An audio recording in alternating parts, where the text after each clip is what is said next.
Kula chakula kizuri, hakikisha unapiga picha, una post au una screen, unachukua video kwa ajili ya kuwamotivate watu wale, kwa sababu kuna watu hawali sio kwa sababu hawana hela, wanakula kwa wanakula tena. Hawali kwa sababu hawana appetite ya kula. Lakini kuna wengine hawali kwa sababu hawana hela ya kula.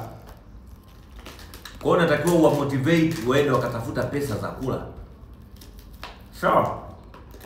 Ukiwa unakula chakula kizuri, chukua simu, piga picha, post mtandaoni huko, wa motivate watu wale.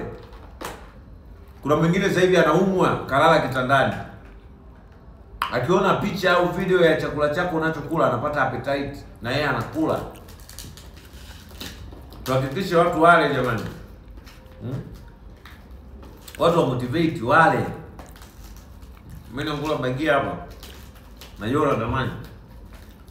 Ila fresh. Hakikisha unatafuta chakula unakula au unasemaje binti yako? Bado fulani. Wakitoka kula waende wakaangalie chakati kufikishe 2 million. Lakini ni mambo ya aibu, unajua kufungua vyakula hivyo wakati wewe binti upo nyumbani hujapika. Ni aibu sana.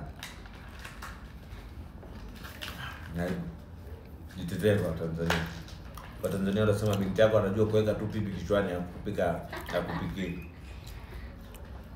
Baba nilipika nyumbani kwangu. Ni vya kwako kumbe? Au kwako ndo umepika? Okay. Bana wa motivate watu wale.